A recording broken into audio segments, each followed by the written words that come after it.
Well, hello, my YouTube friends and family. So today I'm going to do something different. I'm going to be bundling books for the month of July, and they will be in lots. So there'll be 10 for 20 cents. So that means there'll be 10 for $2, or 20 cents each, I should say. Be 10 for 2 times 0.11, whatever your total is, which will be $2.22 because I had to cover taxes on both my Etsy and my regular store. So, I will be coming on here and doing this 5 days a week until certain books are gone. Might not be the whole month of July, it depends on how many I have. But I'm going to read the synopsis to you so you know what the books are. And you can contact me through my Etsy shop, which is Tammy's Crafty Shop, or email me, or you can contact me through Minda's Bookstore and more on Facebook Messenger. Either all three will get me back the fastest. Sometimes I can't keep up with my comment section, so it'd be probably better to contact me via email or some place like that. So to get started, and if you're interested, I can post as a special order on my Etsy store when we're done. So to make it simple, if you have any questions, please feel free to email me with any questions. Okay. And my email is tammysmakeuptreats@gmail.com. I'll read together. So there you go. So the first book we have, and these are kind of in very loved shape. These are going to be romance books, and I will show you the conditions that they're in, so you get an idea.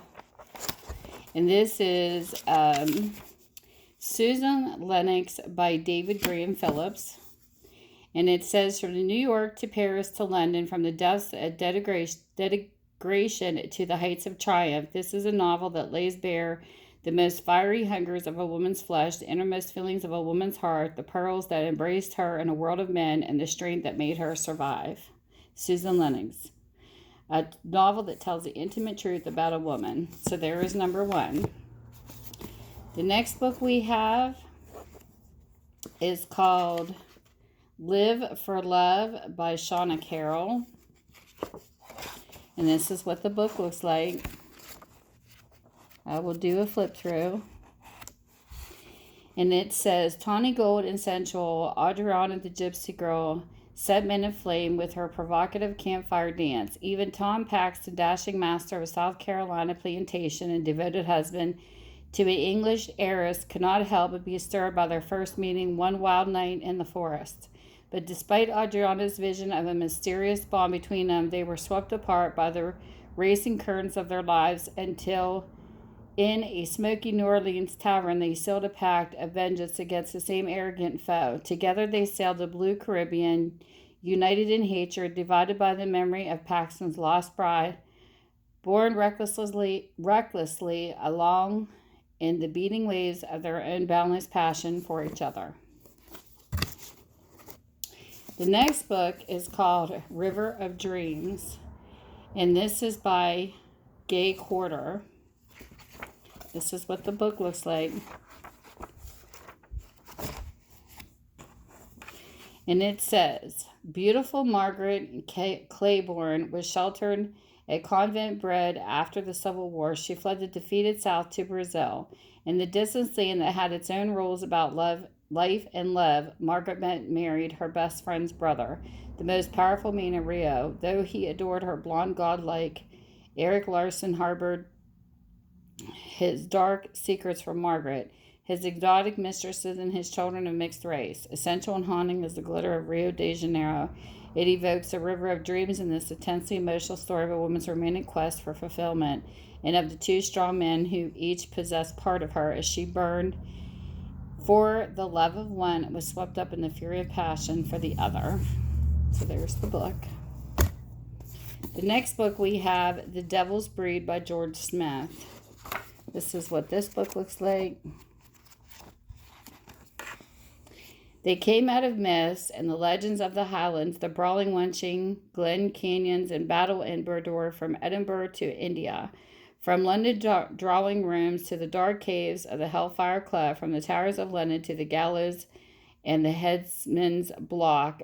The Glen Canyons followed their destiny, gold glory, and the kisses of fair women. They came to the New World as indentured servants scattered to every corner of the colonies by the winds of fate and fortune. But Glen Canyon ties were strong and their passions deep, and soon they emerged once again as the leaders of men allied with women whose daring and desire equaled their own.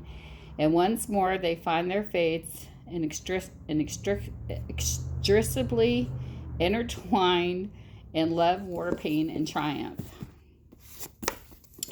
Then the next book we have is called The Fifth Jade of Heaven by Marilyn Granbeck. If I mispronounce the names, I'm sorry. This is what this book looks like. And it says, The Legend of the Five Jades from Beverly Hills, to Paris, to Hong Kong, wherever priceless antiques are sold. Asia is learning to live up her family's trust in the world's most glamorous business. She is determined to hold her own, even against Carter Montague. Monaghan, I guess that's how you pronounce it.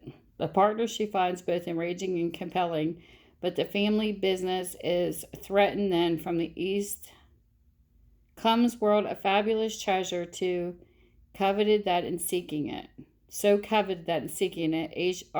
Arisia is swept into a storm of awesome passions and so sorrow-laden that she will find her own destiny shaped by the sadness of love lost long ago. There's that book. Then we have Intimate Friends by Charlotte Yale. This is what this book looks like. All the pages are here. The books have been cleaned, so you know you're going to get the full stories.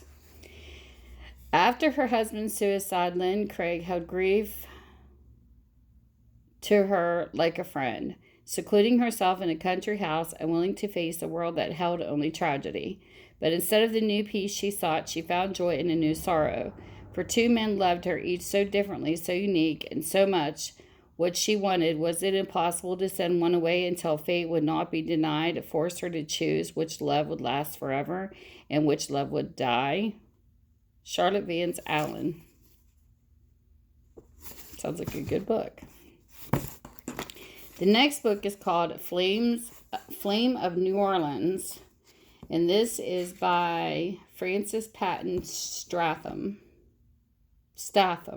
I'll put an R in there for some reason. That's what this book looks like. And it just says, against the turbulent backdrop of the Civil War, Flame of New Orleans unfolds a dramatic tale of a bold and beautiful Confederate spy who falls in love. Sounds like a good one, too. Then in this book, you have three love stories together. You have Love's Tropical Paradise, Love Took Second Place, and The Right Kind of Man. And they are all by the author of Pegg Gaddis. So there's some pictures in here. This is what the book looks like. Well, there's pictures on the chapters, I think. And it says, Love's Tropical Paradise by Pegg Gaddis. As the secretary of her adopted aunt, Robin O'Dare accompanied the older woman to an isolated island retreat to the Caribbean. Robin wanted no part of the isolation her aunt sought, so she eagerly fell under the enchantment of the tropical paradise of the two men who ruled the island. Love Took Second Place by Jeanne Bowman. Beauty, brains, and drive combined in Linville Lance to lead her to managing director of a young company. She could organize and control and succeed in anything she attempted. But when she realized that this control was including Ross Miller, the man she loved, Linville stepped back for a good hard look at what she saw shocked her. Ross was in love with another woman. The Right Kind of Man by Florence Stuart.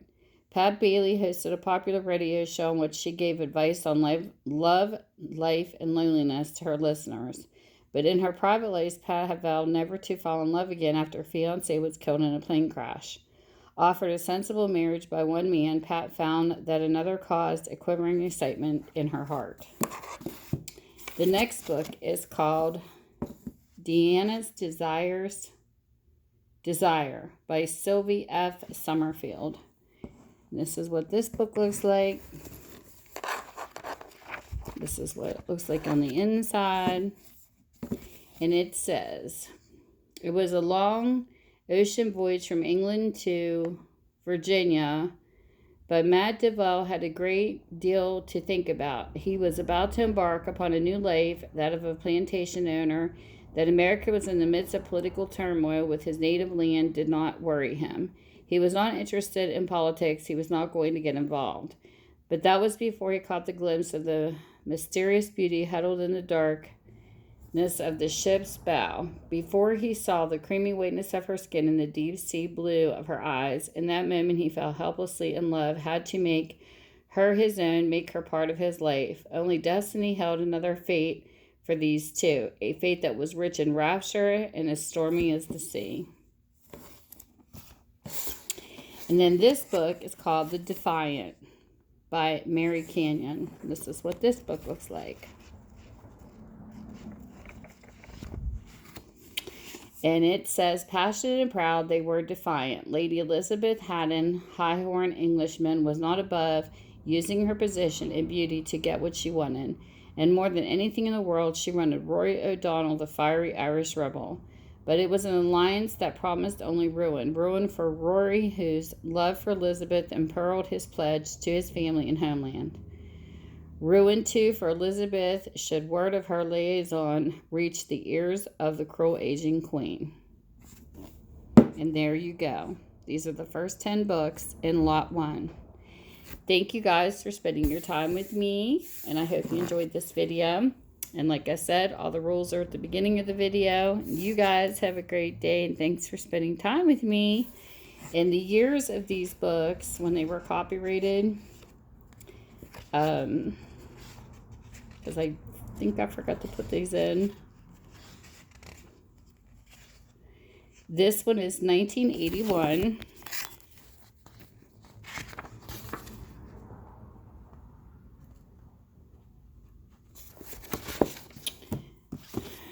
This one is, I like doing the copyrights just for the simple fact of that I think it's fun to go back in time. This is a 1981. I like reading old books. And this one here is, I'll do this at the beginning next time, so I have them pre-done.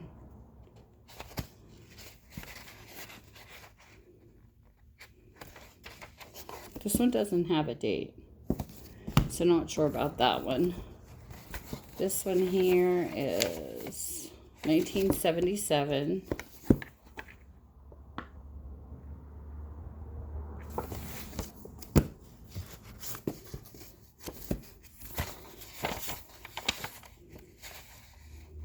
This one's 1983, Intimate Friends.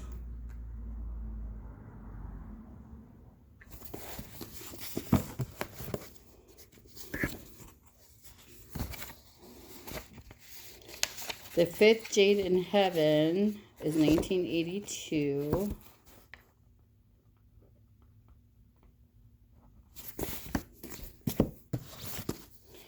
The Devil's Breed is 1979.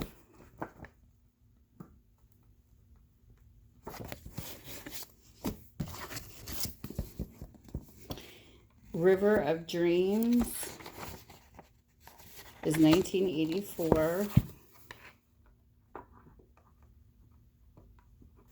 Plus, I like knowing how long books last because I think it's really cool.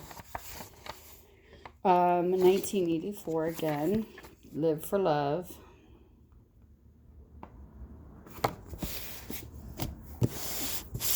And the Susan Lenox book is 1977.